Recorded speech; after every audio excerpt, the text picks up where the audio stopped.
بسم الله الرحمن الرحيم. الحمد لله رب العالمين، والصلاة والسلام على سيد الأنبياء والمرسلين نبينا محمد وعلى آله وصحبه أجمعين، أما بعد۔ ضلع باغ آزاد کشمیر سے محترمہ ظاہرہ فاطمہ پوچھتی ہے کہ مصنوعی داند لگوانا اسلام میں جائز ہے یا نہیں؟ اگر کسی شخص کے اپنے داند گر گئے ہوں تو کیا وہ مصنوعی داند لگوا سکتا ہے؟ اگر کوئی شخص مصنوعی داند لگوا لے اور اسی حالت میں اس کی موت واقع ہو جائے تو پھر کیا ہوگا؟ کیا اس کے مصنوعی دانتوں کی وجہ سے اسے سزا ملتی رہے گی؟ قرآن و سنت کی روشنی میں رہنمائی فرمائے۔ محترمہ ظاہرہ فاطمہ و باقی سامعین کرام، اسلام اللہ تعالیٰ کا پسندیدہ کامل و مکمل دین اور قیامت تک آنے والے لوگوں کے لیے دین و شریعت اور دستور و آئین ہے۔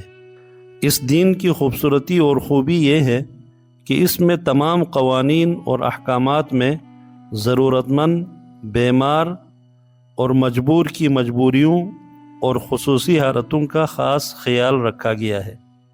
بہت سی ایسی مثالیں موجود ہیں جن میں کسی کو کسی بھی مجبوری یا ضرورت کی بنا پر احکام پر عمل پیرا ہونے میں وقت، طریقہ کار، تعداد اور مقدار، ان سب کے حوالے سے نرمی اور رعایتیں دی گئی ہوئی ہے۔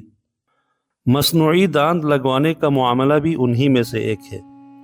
ضرورت کی وجہ سے مصنوعی داند لگوانا جائز ہے، چاہے وہ مصنوعی داند عارضی ہوں یا مستقل فکس ہو جانے والے ہوں۔ مصنوعی داند لگوانے کے بعد اگر وہ آسانی سے الگ نہ ہو سکتے ہوں تو وہ پھر جسم کا حصہ شمار ہوں گے اور غسل وغیرہ میں انہیں نکالنے کی ضرورت نہیں ہوگی، بلکہ ان دانتوں کی موجودگی میں کلی کرنا کافی ہوگا۔ نیز فوتگی کی صورت میں میت کو ان دانتوں سمیت دفن کیا جائے گا۔ ہاں، اگر مصنوعی دانت آسانی سے الگ ہو سکتے ہیں تو غسل کرتے وقت ان دانتوں کو نکال لیا جائے، یا میت کے منہ سے آسانی سے کسی تکلیف اور میت کی بے حرمتی کے بغیر ان دانتوں کا نکالنا ممکن ہو تو نکال لیا جائے تو کوئی حرج نہیں، بلکہ بہتر ہے۔ بلکہ بعض فقہائے کرام نے فرض غسل میں ان مصنوعی آسانی سے نکلنے والے دانتوں کو نکال کر کلی کرنے کو لازم قرار دیا ہے۔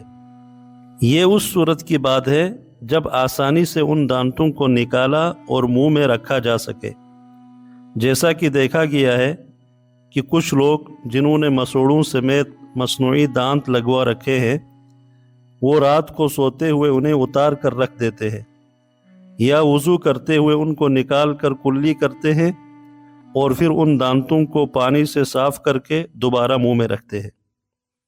اگر میت کے منہ سے مصنوعی دانتوں کا نکالنا مشکل ہو اور زیادہ زور لگانے میں میت کی بے حرمتی ہوتی ہو تو منہ کے اندر ہی چھوڑ دیے جائے، غسل اور دفن میں کوئی حرج نہیں ہوگا۔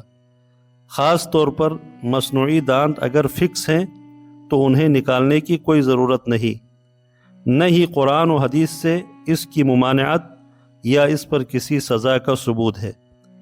یہ تو مجبوری میں لگوایا گیا جسم کا ایک حصہ ہے، اس پر کوئی گناہ نہیں ہے۔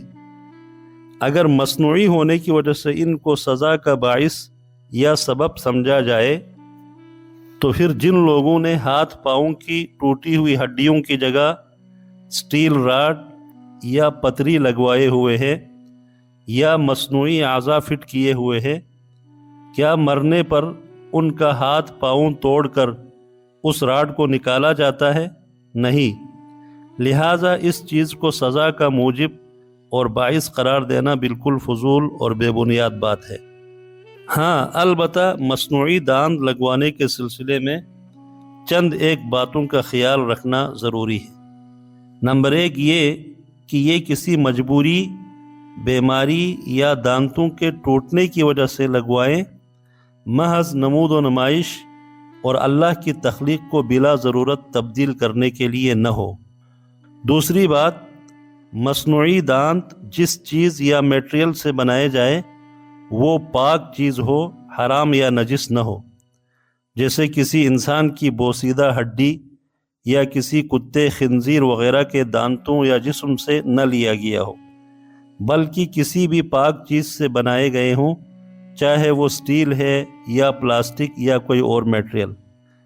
مرد حضرات دانت لگواتے ہوئے اس بات کا خیال رکھیں کہ وہ دانت یا ان پر چڑھانے والا خول سونے کا نہ ہو، کیونکہ سونے کا استعمال مردوں کے اوپر حرام ہے۔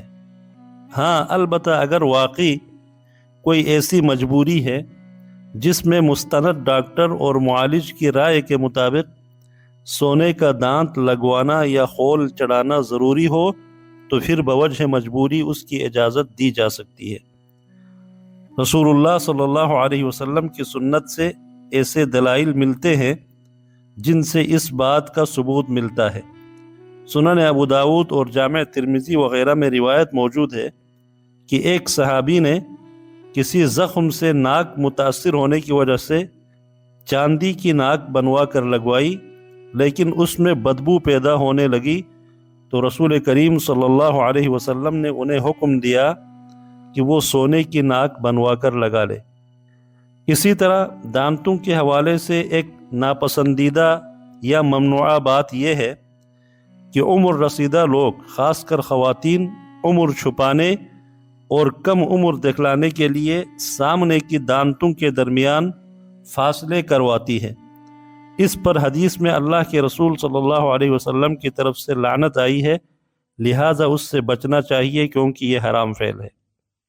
اگر تکبر، نمود و نمائش اور اکڑ کے بغیر ویسے زیب و زینت کی خاطر دانتوں پر کوئی خوبصورت خول وغیرہ چڑھانا چاہے تو اس کی بھی ممانعت کا حکم نہیں لگا سکتے ہیں۔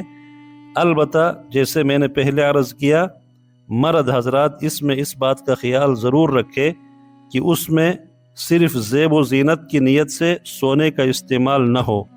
بیمار اور مجبور کے لیے اجازت کی بات الگ ہے۔ واللہ تعالی اعلم وآخر دعوانا ان الحمد للہ رب العالمین۔